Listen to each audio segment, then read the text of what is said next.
Hello everyone, welcome to my new channel Kathakali. আজকে সর্বপ্রথমে জানাই হ্যাপি ওমেন্স ডে। তো আজকে আমাদের কলেজে ওমেন্স ডে উপলক্ষে একটা ছোট্ট প্রোগ্রাম ছিল, একটা ছোট নাটক ছিল। তো সে উপলক্ষে রেডি হওয়া, কিন্তু আমি অনেক লেট করে ফেলেছি বিকজ আমার সকালে কম্পিউটার ছিল আর আমার রেডি হতে হতে মোটামুটি 12:30 বেজে গেছে। এরপর আমি কলেজে গিয়ে দেখি অলরেডি প্রোগ্রাম স্টার্ট হয়ে গেছে। ফার্স্ট ক্লাসটা যদিও আমি করতে পারিনি, তাই ওরা ভেবেছে আমি আর মনে হয় আসবোই না। তো সবাই ভীষণ খুশি হয়েছে আলটিমেট আমি যাওয়াতে, কিন্তু দেবযানী আসেনি, ওর শরীরটা প্রচণ্ড খারাপ ছিল। তো এরপর প্রোগ্রাম স্টার্ট হয়, প্রোগ্রামটা দেখতে স্টার্ট করলাম আর সবাই প্রচণ্ড মন দিয়ে প্রোগ্রামটা দেখছিল। তো এবার প্রিন্সিপাল স্যার এসছেন। যারা নাটকটি করছিল তারা প্রিন্সিপাল স্যারকে একটি গাছ ও মেমেন্টো দিয়ে অভ্যর্থনা জানালেন। নাটকটি খুবই সুন্দর, তোমরা পরে দেখতেই পাবে। পুরো নাটকটা এখানে ভিডিওতে দেওয়া আছে, স্কিপ না করে প্লিজ নাটকটা দেখো। আমরা ফুল উত্তরীয় অনেক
চলে এসেছি রিয়া।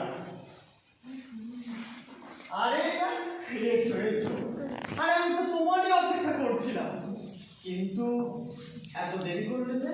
হ্যাঁ স্যার, ওই ঘুম থেকে উঠতে একটু দেরি হয়ে গেল।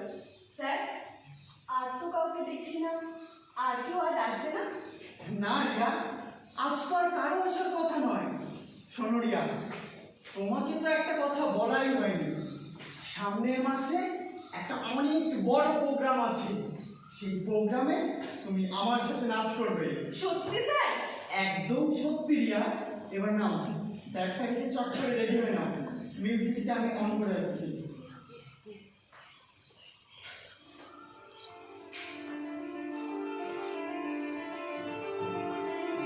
কি হলো রিয়া? আর ব্যাগটা রাখো, ব্যাগটা রাখো, মিউজিকটা আমি আবার প্রথম থেকে দিয়ে আসছি।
বাহ, কি হলো রিয়া?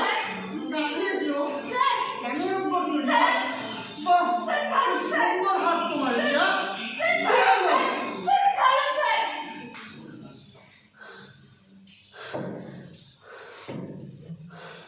আপনি এত বলে স্যার,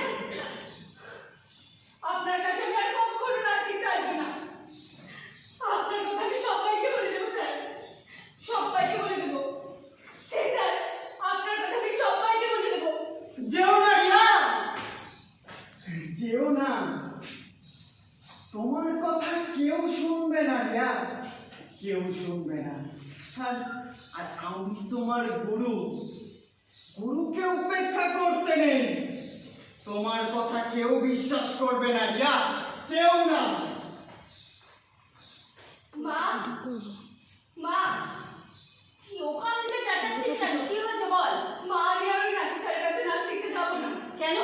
নাচের স্যারের কাছে নাচ শিখতে যাবি না কেন? যাবো না মানে যাবো না। তোর বাবা এত কষ্ট করে এত ভালো একজন নাচের শিক্ষক জোগাড় করেছে, তোর বাবা নাচ এত ভালোবাসে, আর তুই বলছিস এখন যাবি না? না, যাবো না। তা যাবি কেন? বাবার টাকা এভাবে ধ্বংস করো। এই ধরনের ঘটনা আপনাদের সামনে কখনো ঘটতে দেখেছেন? এই ধরনের ঘটনা ঘটে থাকলে আপনারা কোনো পদক্ষেপ নিতে পেরেছেন? পারেন। অনেক সময় এমন হয়েছে এই ধরনের ঘটনা যার সঙ্গে ঘটেছে সে আমাদের বললেও আমরা তাদেরকে চুপ থাকতে বলেছি, যাতে ঘটনা পাছাড়া না হয়। শিক্ষকতা একটা মহৎ পেশা, তবে শুধুমাত্র নাচের বা গানের শিক্ষকরাই নয়, আমাদের আশেপাশে এমন অনেক মানুষ আছে যাদের দ্বারা।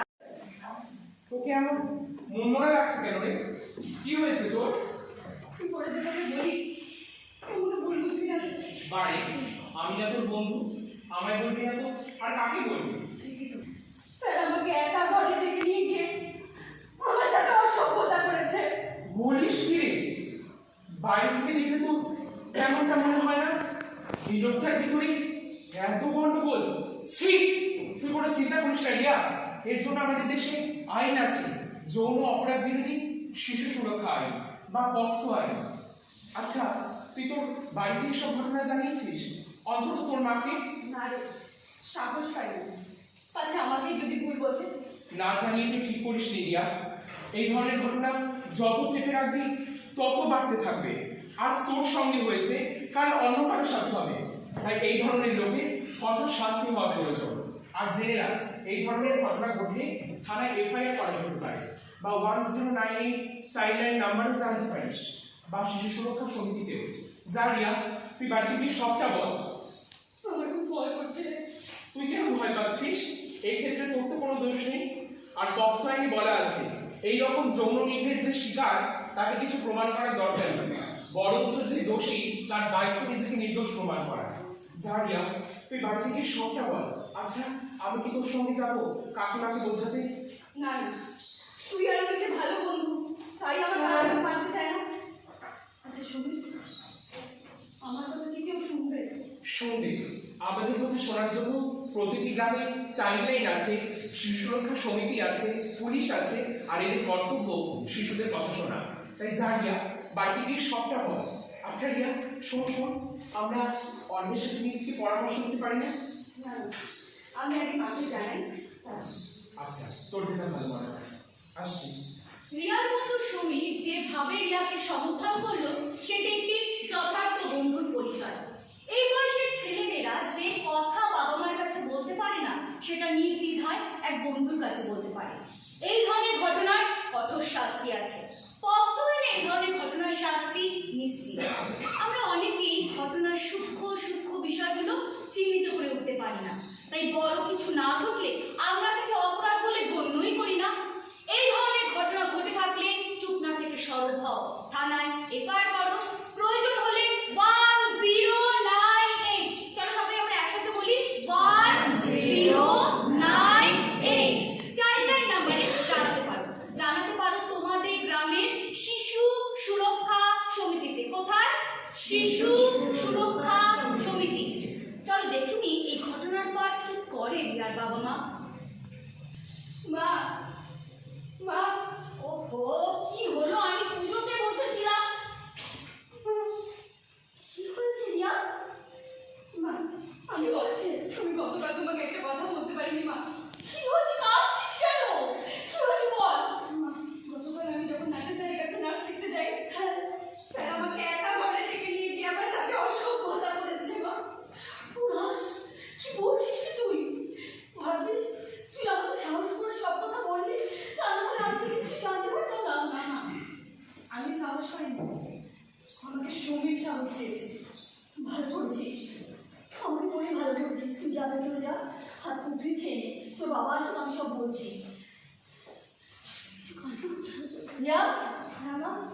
শোন, ওই ছবিকে সুমির আমার বন্ধু না। শুধুই বন্ধু? হ্যাঁ, একজন প্রকৃত বন্ধু। ঠিক আছে, যাও হাত ধুয়ে খেয়ে নাও। কই গো, কোথায় গেলে? কি গো, হাত করে কি ভাবছো? মুখে তো মাটি ঢুকে যাবে। এই ধরো তোমার পছন্দের বাজার রাখো। বাজার, শোনো, নাচের স্কুলে তোমার মেয়ের সঙ্গে কি ঘটনা ঘটেছে জানো? কেন, কি হয়েছে? আরে নাচের স্যার রিয়াকে একা ধরে পেয়ে ওর সঙ্গে অসভ্যতা করেছে। ভাগ্যিস রিয়ার বন্ধু সমী ওকে সাহস জুগিয়েছে, তা না হলে আমি কিছু জানতে পারতাম না গো। ঠিক ধরেছি, ওসব কিছু না, বুঝলে? ওই মোড়ের মাথায় চায়ের দোকানে শুনে এলাম তোমার মেয়েও একটা ছেলের সাথে ভালোবাসা করছে। আর কি জানি বললে নামটা? সমী, রিয়ার বন্ধু রিয়ার সঙ্গে পড়ে। সমীর, সমীর, ঠিক ঠিক এরকমই নাম একটা ওরা বলাবলি করছিল। আজই আমি ঘটককে বলে দিচ্ছি পাত্রপক্ষকে নিয়ে আসার জন্য। অনেকদিন ধরেই আমাকে বলছিল, কিন্তু আমি গান করিনি। কিন্তু এখন যা দেখছি সামনের মাসে বিয়েটা সেরে ফেলতে হবে, না হলে মান সম্মান সব ধুলোয় মিশে যাবে। আচ্ছা, তুমি কি পাগল হয়েছো? তোমাদের মাথা খারাপ হয়েছে? হ্যাঁ, বিয়েটা কি একমাত্র সমাধান? তোমার মেয়ের বয়স কত? 15। ওকে এখন বিয়ে দেওয়া যাবে না, ও আরো লেখাপড়া করবে। কি আমার মুখের উপর কথা? আমার থেকে কি তুমি বেশি বোঝো? আমি রিয়ার বাবা, আর সামনের মাসে রিয়ার বিয়ে, আর এটাই আমার শেষ কথা। আর কথাটা মনে থাকে যেন। হ্যাঁ, তুমি রিয়ার বাবা, বাড়ির কর্তা, তুমি তো শেষ কথা বলবে। আর আমি মা হয়ে তোমাদের অন্যায় সিদ্ধান্ত শুধু মুখ বুঝে সহ্য করে যাবো। তার সংসার আর ভালো লাগে না আমার।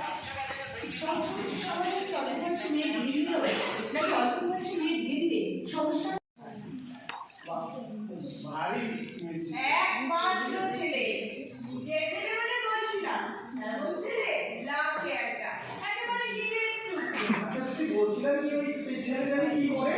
ছেলে ছেলে আমার বাজারে বিশাল বড় দোকান, জুতোর দোকান। বাবা, আচ্ছা তুই বলছিলাম কি ওই দিনকাল তো ভালো না, তাই বলছিলাম আর কি। বলুন না। ওই ছেলে কোনো নেশা টেশা করে না তো? বলেন বাবা, ছেলে আমার হিরের টুকরো, তাকে সুপারিও কাটে না। শুধু কথা বলতে গিয়ে একটু তোতলায়।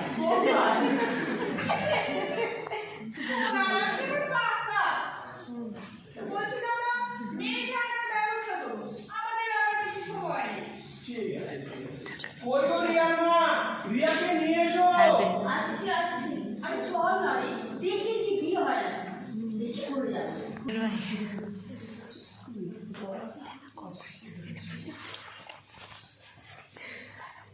দিদি, আমার তুমি ভারী পছন্দ। আই বলা, তোর মেয়ে পছন্দ তো? আমার তবে তত ভারী পছন্দ, খুবই পছন্দ।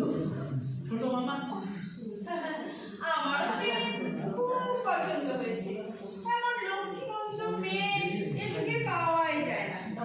দিদি বলছিলাম কি, ওকে ভেতরে নিয়ে যান, আমরা দাদার সঙ্গে কিছু কথা ছিল। যাও মা, ভেতরে যাও। দাদা, মেয়ে তো আমার খুব পছন্দ হয়েছে। আমারও ছেলে খুবই পছন্দ। তাহলে যা বলছিলাম আর কি, ওই শুভ কাজ তাড়াতাড়ি খাওয়া যায়। অবশ্যই। কি না বাজারে জুতোর দোকান, আরে কথা বলতে কি দোকান? কি বললে? জুতোর দোকান আর তোতলায় এই যে জুটেছে না, এটাই তোমার ভাগ্য। আমার মেয়েটা কত স্বপ্ন দেখেছিল, আরো লেখাপড়া করবে, চাকরি করবে, বাবা মার পাশে দাঁড়াবে। ওর সব স্বপ্ন যে ভেঙে চুরমার করে দিলে তুমি, ওর সব স্বপ্ন ভেঙে চুরমার করে দিলে। বাবার সিদ্ধান্তে রিয়াকে বলতে হয় পাত্র দেখাশোনার আসল, না চাইলে দেখাতে হয় দেহের চরম বলন বড়। ভালো পাত্র ভালো চায় না রিয়ার বাবা। এই তোমাকে বিয়ে করতে হবে। আ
বার্থ সার্টিফিকেট দেখতে চাই।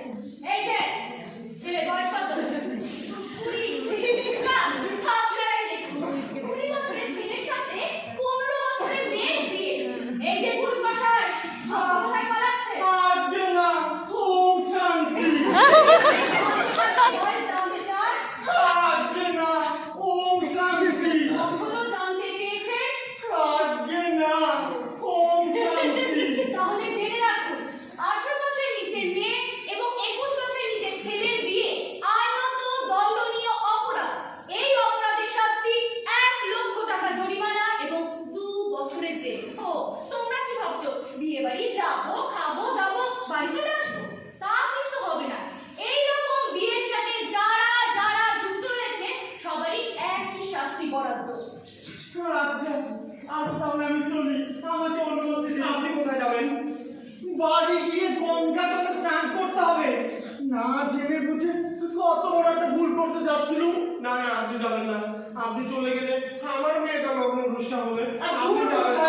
আপনি যাবেন না। ছাড়ুন তো, যে মেয়ে বিয়ের বয়সী হয়নি তার আবার কিসের লগ্ন ভ্রষ্ট? হ্যাঁ, ঠিকই তো, যে মেয়ের বিয়ের বয়স হয়নি